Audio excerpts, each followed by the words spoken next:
जब परमेश्वर कबीर जी वहाँ पहुँचे तीसरे दिन पैदल चल के, क्योंकि बनारस से काशी से मगहर लगभग 200 किलोमीटर के आसपास है।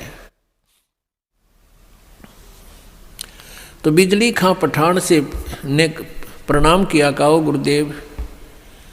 परमात्मा ने अपना कारण बताया वहाँ पहुँचने का और कहा कि बिजली खां मैं स्नान करूँगा, पानी की व्यवस्था, जल की व्यवस्था करो। बिजली खां पठान ने कहा गुरुदेव जल ला रखा आपके लिए, शुद्ध जल स्नान के लिए। परमेश्वर ने कहा कि कबीर जी ने कहा कि मैं बहते पानी में दरिया में स्नान करूँगा। अब बिजली खां पठान ने कहा कि यहाँ एक दरिया बहती थी, आमी नदी, लेकिन वो भगवान शंकर ने श्राप दे रखा है, उसका पानी खत्म हो गया, वह सूखी पड़ी है। परमेश्वर जी ने कहा कि चलो दिखाओ मुझे कहाँ है वो आमी नदी। जहाँ परमेश्वर खड़े थे वहाँ थोड़ी सी दूरी पर, 2-3 एकड़ के दूरी पर, 600 फुट की दूरी पर वो दरिया सूखी पड़ी थी। परमात्मा ने वहाँ खड़ा होकर साथ में हजारों की संख्या में दर्शक, और परमेश्वर ने ऐसे किया था हाथ से संकेत, जैसे ये ट्रैफिक का सिपाही करा करे, ऐसे कर दिया। क्या देखते हैं कि थोड़ी सी दूरी पर एक बहुत बड़ा धमाका हुआ और एकदम पानी से भरकर नीचे से पानी इतना जोर से निकला और पूरी दरिया भरकर चल पड़ी। बोलो सतगुरुदेव।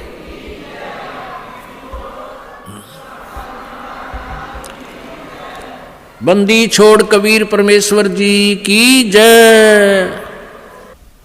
सबने स्नान किया, जलपान किया, स्नान किया, जल पिया। फिर परमेश्वर जी ने कहा कि भाई 1-2 चादर लाओ, एक नीचे बिछाऊंगा, एक ऊपर ओढ़ कर लेटूंगा। फिर परमेश्वर ने पूछा कि भाई बिजली खां पठान तुम सेना किस लिए लाए हो, वीरदेव सिंह बघेल तुम सेना किस लिए लाए हो। दोनों ने नीचे गर्दन कर ली, आमने सामने खड़े थे। दूसरे हिंदू और मुसलमान कहने लगे, हिंदू कहने लगे कि हम आप जी के शरीर को इन मुसलमान काफरों के हाथ नहीं लगने देंगे, हम आपके शरीर का अंतिम संस्कार हिंदू रीति से करेंगे। मुसलमान कहने लगे हम इन हिंदू काफरों के हाथ आपका शरीर नहीं लगने देंगे, हम आपके शरीर का अंतिम संस्कार अपने हिसाब से करेंगे, और यदि ऐसा नहीं हुआ तो हम युद्ध करके शरीर प्राप्त करेंगे। अब परमेश्वर ने कहा रे बोले आदमियों, निकम्यों, 120 वर्ष हो गए मैंने तुम्हें शिक्षा देते ने, आज तक तुम मेरे शिक्षाओं का इतना ही पालन कर पाए हो। आज भी तुम हिंदू और मुसलमान 2 बने खड़े हो। खबरदार जे तुमने झगड़ा किया तो मेरे से बुरा नहीं होगा। और सुन लो, इसके अंदर मेरा शरीर नहीं मिलेगा तुम्हें। लेकिन यह जच्चा ना थी उनके। फिर भी अगर तुमने झगड़ा नहीं करना है, एक चदर तुम ले लेना, एक मुसलमान ले लेंगे, एक हिंदू ले लेंगे, और चदरों के बीच में जो भी वस्तु मिले आधी आधी बांट लेना। तुम लड़ियो ना भाई, ना तो विनाश हो जाएगा, गृह युद्ध शुरू हो जाएगा, आपसी जुल्म हो जाएगा, महाभारत से भयंकर युद्ध हो जाएगा। लेकिन उनके मन में न्यू थी कि एक बार गुरुजी शरीर छोड़ दे, फिर तुम आप देख लेंगे। हाँ, फिर हम न मानना किससे कि नहीं, अपने हिसाब तक कराएंगे हम। अब परमात्मा ने ऐसा ही किया, शरीर तो उनका साथ ही गया था, छोड़ा नहीं था।